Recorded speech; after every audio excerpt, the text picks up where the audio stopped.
For real, am I gonna have to deal with this? Can you get him out of the way? I called Rathqual, but he didn't answer. Well, you got him here in the first place. You can kind of scooch him out of the way, can't you? I don't know how. I can't even do my opening gag, dude. This is lame. You're lame. Hey, it's not like I'm trying to be lazy. You can't even try to be lazy. You have to be lazy at being lazy. That's almost like the opposite of...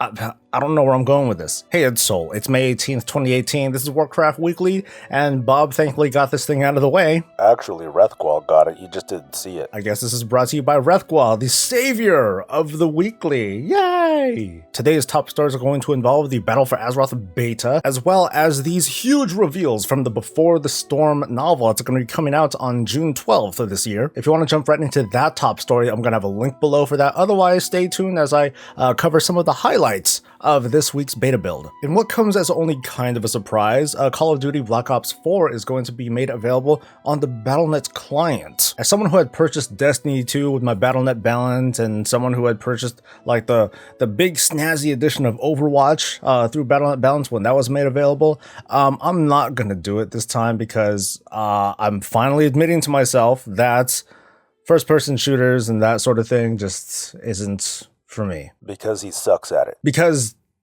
yes, I suck at it. So hooray, it's going to be on there. But just like with Destiny 2 and other games that are being introduced, just like any game or anything that's being introduced into the Battle.net client, that's going to mean that it's going to be available on the digital store, which means it's going to be it's going to have an adverse effect on the price of the WoW token, and we've seen that. There's little doubt in my mind that we're going to see an overall uptick on the price of the WoW token once the whole spikiness and all that, once that settles down. I've heard lots of conversation and critiques about how this causes inflation in the World of Warcraft because of the availability of these games, or the availability of anything that's introduced into the Battle.net digital store culture environment. Yeah, that's better. And as a counter thought, because I don't think that the merit of these critiques are wrong, I think if you feel bad about it, okay, cool, but I just want to offer a counter thought as to what is going on here. The idea of these influences that cause the WoW token's price to go up, it's numerous factors, and not just the introduction of these games. We still need to consider that within the World of Warcraft, we are still in a lull of sorts. We are at what I would argue is the most exciting lull that we've had because of the 7.3.5 patch, because of the continued semi-relevance of Mythic Plus dungeons, but at the same time we're still just kind of waiting and speculating on the expansion. And if you recall, during the Warlords of Draenor expansion's lull, right before Legion, there was pretty much nothing going on at all. It was just, hey, here's Hellfire Citadel, here's Gul'dan, go ahead and have fun with them, and like that's it. It was relatively silent up until we started hearing stuff about Legion. Because of that, there was a very long period of players just amassing tons and tons of gold through their garrisons. And there were very little reasons to spend gold on anything. And by that, I'm talking about the circulation of gold within the market, especially because we had our garrisons that created resources for us, pretty much for free. It made very many players feel very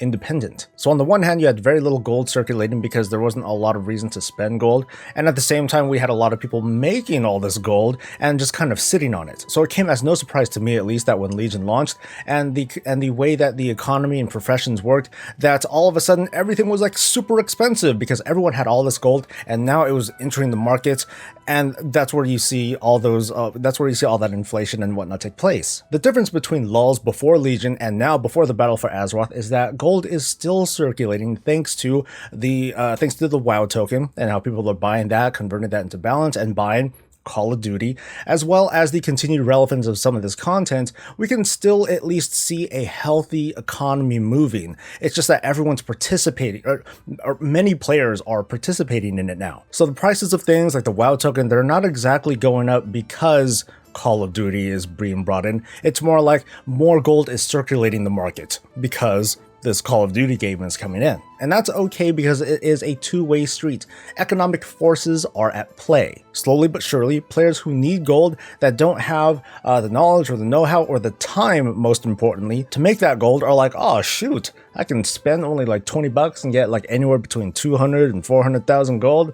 hell yeah, let's do it. But there's that threshold of interest, and we're kind of seeing we're seeing that being tested because again, we're at a lull. There's not a lot of people doing like brand new content. They might still be like bumming around and doing stuff, but we are seeing what it's like, and there are people that are reaping the benefits out of this. Earlier this week, I introduced just kind of a thought exercise, even though there were some overreactions about it, but I introduced a thought exercise about the Battle for Azeroth Pathfinder meta achievement and the possibility that players might have to do both the kind of lore master achievements on both the Horde and Alliance side in order to unlock this. Apart from that, though, I wanted to kind of bring up the concern about what this means for PvP or war mode with flight in mind. Now, fortunately, flying is still a long ways off. We don't need to count on that until what, like patch 8.2, if Legion is any indication. So there is still plenty of time to have conversations and debates and, bitch fighting over the idea of having flight in war mode. I gave my opinion that it is overall a bad idea, and this is despite the 100-yard net item that we're going to be getting in this expansion, because the way that I see it, and if the gameplay of World PvP is going to be first and foremost about whether or not you'll be able to get someone with a net before they get to you, that doesn't feel like the most good-ish, wonderfulest kind of gameplay. Using the assassin mode as an example, like let's say I somehow as a protection paladin got my 10 honorable kills, all of a sudden I light up on the map, that almost is literally tantamount to like a rare spawn appearing in Tanan jungle, where people see it, someone will say something on like general chat or whatever the heck, global chat, and then all of a sudden me as the assassin, like I'm just getting like bombarded by people coming in from the air, and it only takes them minutes to respond, so I gotta break the heck out of there. And that to me just kind of ruins the whole point of being an assassin. It's like, dude, I have this big target on my back already. It sucks that people are going to be moving at 300% speed just to race over and take me out. I don't want to feel like a rare spawn, and from there it'll just perpetuate additional behavior, which is I would say is a good thing, because what it'll do, like I would be like, oh my god, I'm gonna be an assassin. Okay, you know what? Let me get whatever other horde on my side as I can. Let's all band together, and then we'll farm everyone that comes in, and that's cool. And then all of a sudden, I have like this giant death ball assassin group, and it will take the Alliance to make their own death ball in order for us to clash together, and that part does sound cool. The thing is though, I'm still gonna have that target on my back regardless, so do I need flight to speed up that process? It is an interesting thing to discuss, and I think that I can be talked out of it, but I would like to see some discussion about that, because coming from a kind of outside player perspective, if they see an assassin on the map, you're either going to go there and try to kill him, or if you're on the same faction side, you're going to go there and try to help them out, knowing that other people are going to try to kill him, and you want to farm some of those kills too. And apart from assassins, there are random crates that will rain down from the sky, where the first person from a certain faction that's able to get to it and slowly open that chest, they will own that chest for their faction, and then a number of other players from that same faction are able to open it up and get some gold and maybe some goodies out of it. So that's kind of the same thing. The question though is whether or not flight is going to be a healthy thing for the game overall for it. So I think that'd be cool to talk about. It leaves me personally a little bit less excited about war mode because of flight and the ease of it, despite the whole net thing. But I'd love to hear your thoughts in a comment below. There has been a new Battle for Azeroth beta build, and as another reminder, check your clients, see if you happen to get an invite. If you did, leave a comment and say woo or fuck, I didn't get in. Big websites like Wowhead, they're doing beta key giveaways. Big channels are also doing their own beta key giveaway, so I advise trying to look around social media to see who's doing it. Even I have a couple of keys to give away, which is awesome. We don't have them anymore. I had 10 keys. What happened to them? I ate them. Okay, I don't have any keys. I asked, I tried. They said no, that the worthy can get some to give away. No, I don't have any hard feelings about it. If for whatever reason though I do have them available, just be sure to either follow me on Twitter or just keep an eye on these weeklies for me to make some sort of announcement for them on how I'll give them away, okay? Anyway, we had a very, very big beta build. We have a lot of stuff to go over, and to be honest, I'm not going to go over all of it. I'm just going to do some highlights, including this motherfucking mount. Hell yeah, dude. The long-awaited Brutosaur giant freaking mount is here. And it costs 5 million gold. At first I was like, damn. And then we learned the primary feature of this mount. Well, one, it's a 3-seater, whoop-de-doo. But the other feature is that it includes an auction house. So there you have it. You might be in front of a boss, you might be ready to pull, and one of your guildmates might be like, hey, hold on. I'm trying to sell some glyphs. And everyone else is going to be like, oh man, hurry up. Or you might have a boss kill and you're like, okay, I need to get some enchants and some gems and stuff. Oh, the guild bank's all out. But you know what? I'll just buy some real quick. Anyway, like I said, this thing costs 5 million fucking gold. And that's a lot of gold. Thankfully, the vendors that are behind this are part of a faction that you can wrap up with. So it can go down to 4 million gold. Which is still a lot. But hey, 1 million gold is... It's a lot of money to save, so I'm probably going to hold off and wait until I get to at least revered, and then I'll go ahead and buy that thing for myself. But how about you folks? Are you going to buy that mount? The one critique that I have about this Brutosaur mount is that it is not a faction-specific mount. I think it would be awesome. Like, let's say if the Horde have a big dinosaur mount or something like that, and on the Alliance side, I don't know, they have like a ship, like a big boat, and it rolls in, and it's got like wheels on it or something like that, and then there's like a couple of NPCs that are on it, like, hey, you know, go ahead and hop on, you can use me as an auction house. I think that would be like ridiculous and cool, because dude, we already have a freaking dinosaur. Why don't we have...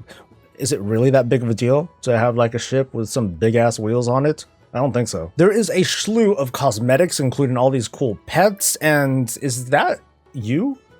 Yes. There's this really cool ice infernal looking thing, which is reminiscent of the Gul'dan mount, and I didn't even think about this sort of color scheme. I think it's really, really awesome. This mount is a reward for having 350 mounts in your stable, and then there's this kind of, I don't know, a Deathwing looking horse. I really don't know how to describe it, but this is a mount that you get for having 400 mounts in your stable. Thankfully, the one that I actually look only requires the 350, so whew. But there are a ton more mounts to take a look at. I do advise taking a look at like MMO Champion or Wowhead, because there are so many that I really probably shouldn't just try to make a video showcasing all of it. I think that'd be, yeah, just take a look at Wowhead and MMO Champion for that stuff.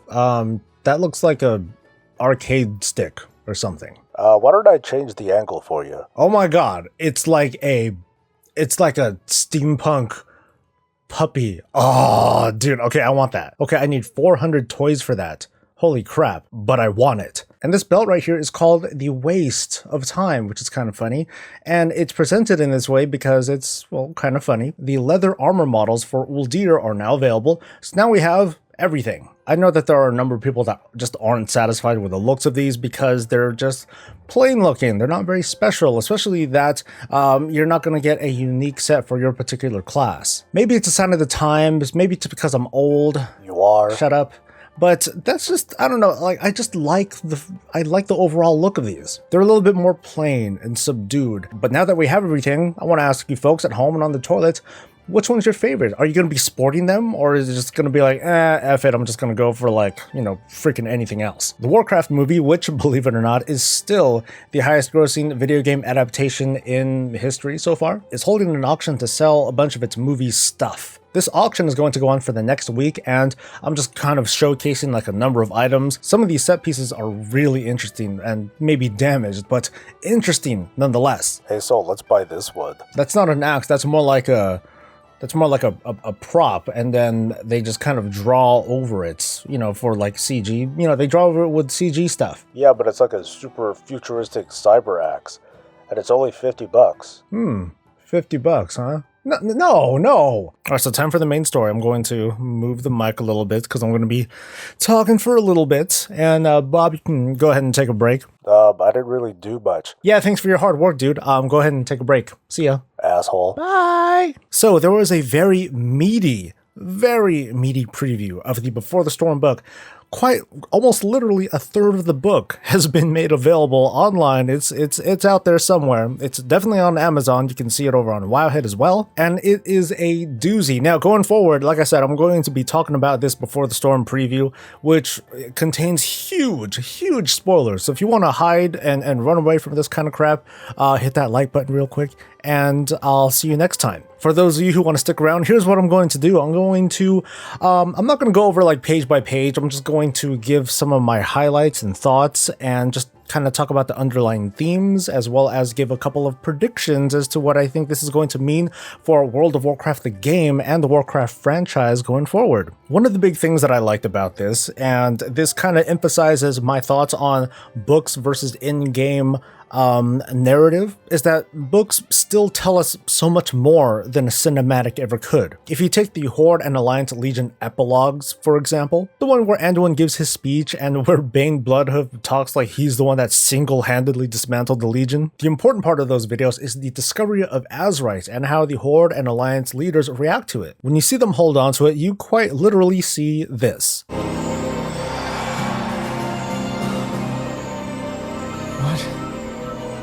What is this? However, in the book, it's described quite differently, like they put it in their hands and then all of a sudden it's like Ultimate cosmic power. And I find that to be a little bit disappointing because I'm going with the premise that this part of the book was written and then the cinematic was made around it. So my hopes were that within the cinematic, then you would have that sort of special thing like, oh my god, all these amazing thoughts and other such things are running through our heads. And instead they're just like...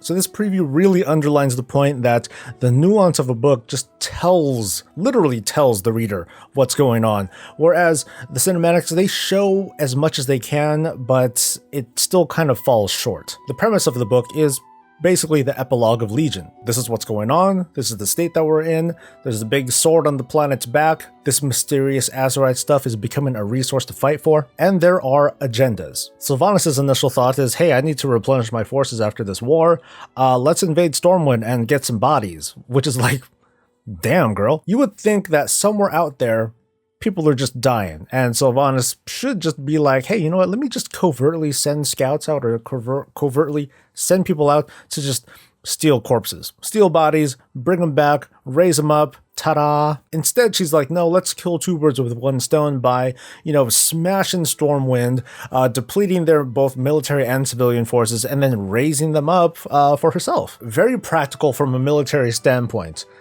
Man, you're a jerk though. Anduin's intentions are quite different and very very Anduin of him. He wants to keep the peace, he wants to bridge tensions between the Horde and Alliance, and so he kind of has a cool idea, but there are other players in this game too. There's the Desolate Council, a kind of, sort of, maybe governing body that is trying to help rule in Sylvanas' stead while she's been away in Orgrimmar. And there's Calia Menethil, the last remaining royal puppet of Lordaeron, and I'm being snarky for a reason. You'll see why later. I'm skipping a lot of stuff, but somehow, some way, Anduin talks Sylvanas into having a meeting between humans and Forsaken, and more specifically, humans that are related to Forsaken, and Anduin just wants them to see what happens when you put them all together in a neutral spot and have some sort of amicable meeting together. And here's where I think Anduin is an idiot. I know it's mean, I'm almost sorry, but this is very in character of him, for him to have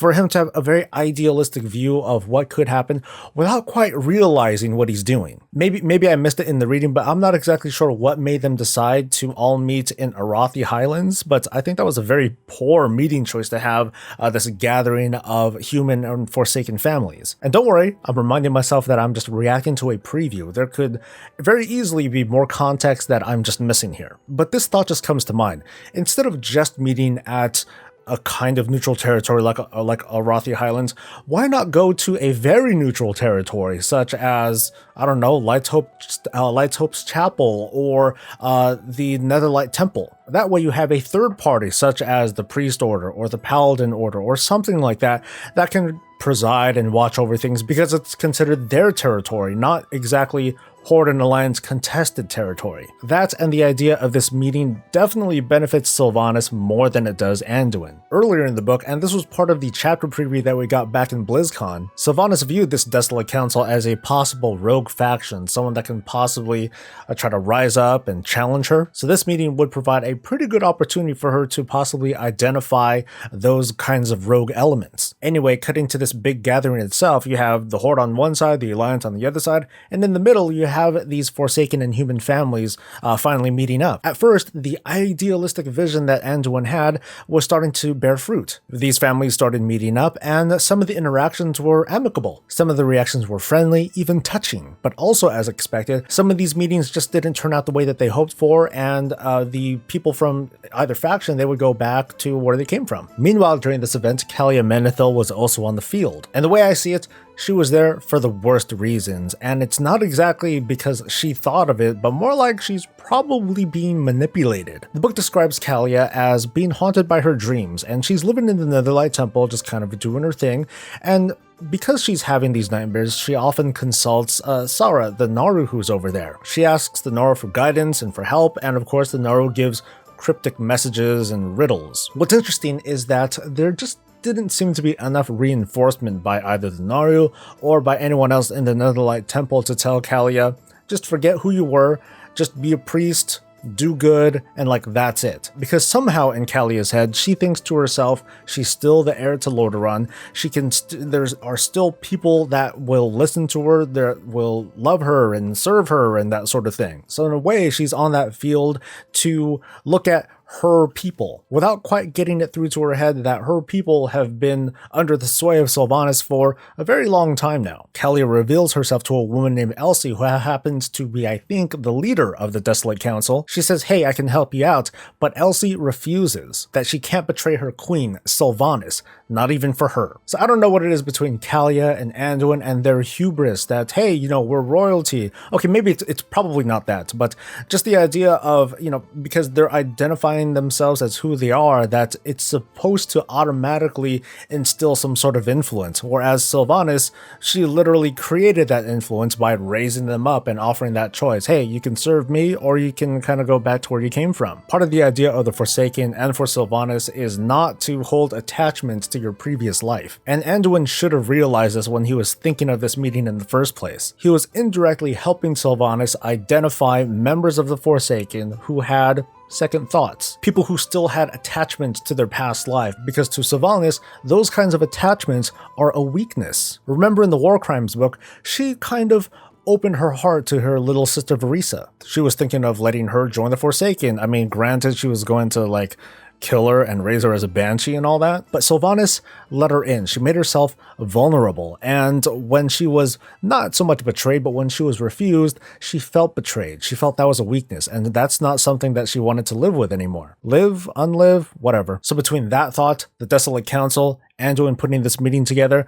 Sylvanas was already full of suspicion. She has a very tenuous hold over her people, and this was one way to reestablish that by identifying and, well, in this case, get rid of them. When Sylvanas started to suspect that something kind of weird was starting to go on, that's when she sounded that retreat horn for everyone to come on back home. And that was like the one test to see if her people were absolutely loyal to her. And remember, these aren't like soldiers and such, or these aren't champions, these are just regular civilians. Tragically enough, some of the Forsaken decided to just make a break for the Alliance side. That gave Sylvanas that message that there's a possibility that people will in fact defect if they have those kinds of attachments. What better way to get rid of that element but to just kill all of them? And so Sylvanas killed every last Forsaken civilian on the field. All those civilians dead. The Desolate Council dead. Sylvanas made a promise when agreeing to this meeting that she will not kill any humans or kill any Alliance. However, going back to Calia, since she revealed herself,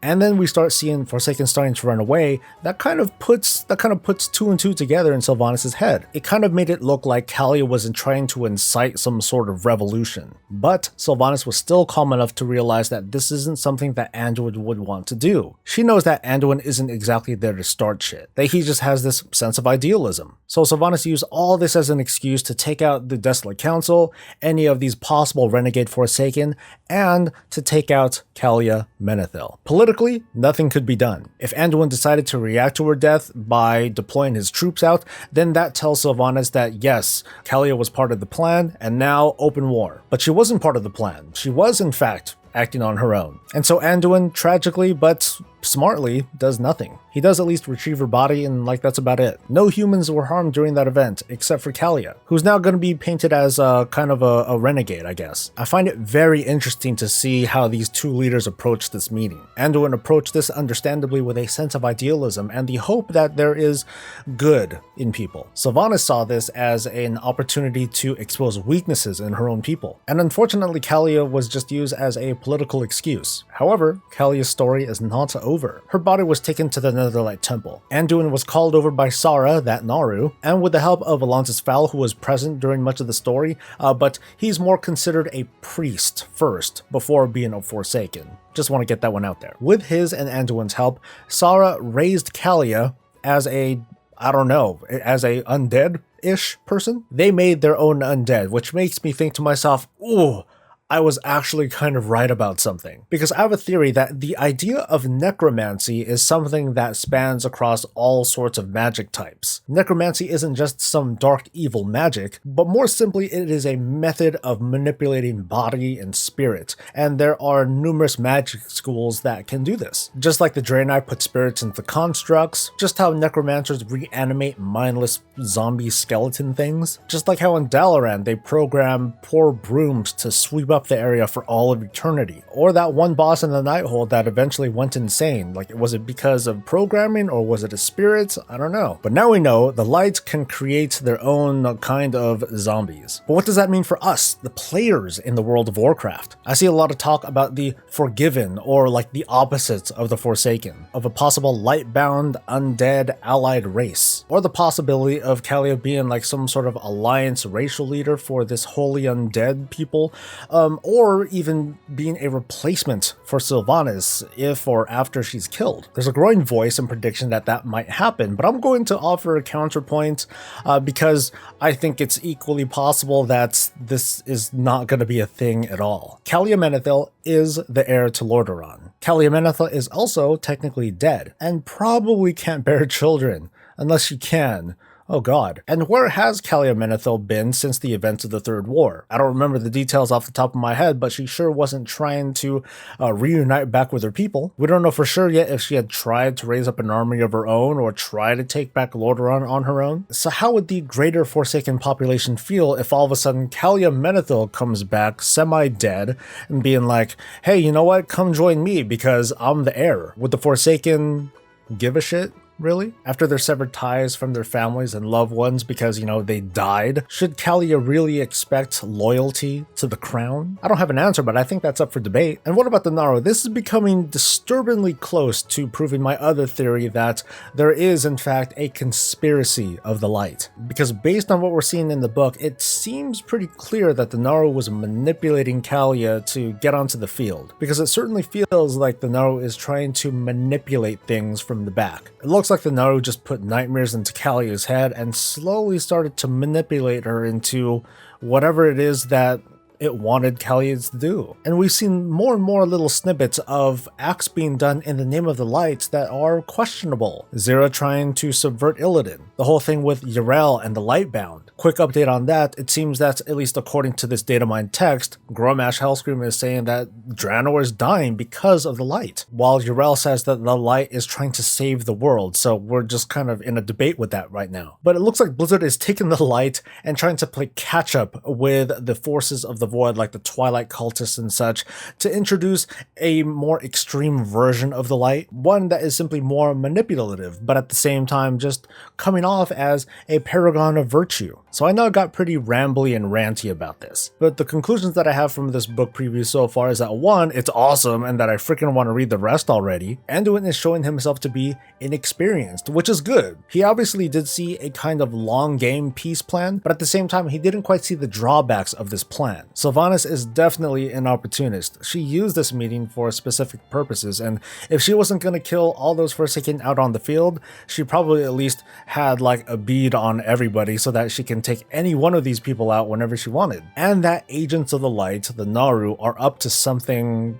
sinister, maybe. I think Calia is just being manipulated, and it'd be even more easier to manipulate her now that she's been resurrected by the Naru. This also makes me wonder about the Blood Elves, who have been exposed to this arcane light sunwell for quite some time now. Are these gold glowing eyes going to mean something for this supposed conspiracy of the light? And there are so many other things to touch on, like Gen Greymane's opinion on the Forsaken versus Sylvanas, the whole thing with Jaina and Calic. What the heck? But I'm very much looking forward to the rest of this book when it comes out. I'm definitely going to read the crap out of it the first day it's out, and I'm going to be sure to talk about it. And even then, we're not done. There's still the 2 mini novels that are going to come out right when the Battle for Azeroth expansion comes out to help explain what's going on in Darkshore. So I think it is very awesome that we're getting a parallel between the gameplay and like the novels, where we get to see like a full context of everything that we get to play through and an explanation of what's behind all of it. So I would love to hear your thoughts about all this stuff, as well as all the beta stuff that we've been talking about earlier in today's episode. I'm going to keep the free talk kind of brief. I've been a little bit sick like this entire week, which is really unfortunate. Like, I barely got any video content out, and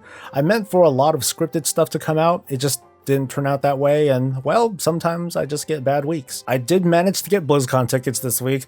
The kind of drawback is that this is for the benefit dinners, so I'm pretty much paying more for this dinner than I did for freaking Hamilton tickets. But I'm going. You can expect to see me there, and if you find me cool, come and say hi, take a selfie or something. Chicken and Waffles Con is on. Overall, though, it was a pretty embattled week. I feel like crap right now, but just trying to power through and get you guys some content and goodness. Otherwise, on the personal side of things, it's just been a pretty rough week. And I'm hoping that I'm hoping to bounce back. There's just a ton of stuff that I would love to share with you all, but never enough time to do it. So I'm going to thank you all once again for making it to the end, and I still need to read some more of these stories, so I still don't have a winner to announce yet, but don't worry, I'm still reading them. They are a lot of fun. I'm more than likely going to produce at least one episode of Tales from the Crossroads where I read some of these, as well as some scripted stuff, some thoughts on the Battle for Azeroth endgame, and whatever the heck drops on my lap. So I would love it if you were to like this video, to subscribe to the channel if you haven't already, and to consider supporting me on Patreon if you feel so inclined. I'm going to have a link below for that. So I'm out for the weekend, and just as a little favor, leave a comment below and say, please get well, because I sure hope I do. I'll see you all next week. Until then, stay safe, stay happy, and stay breezy.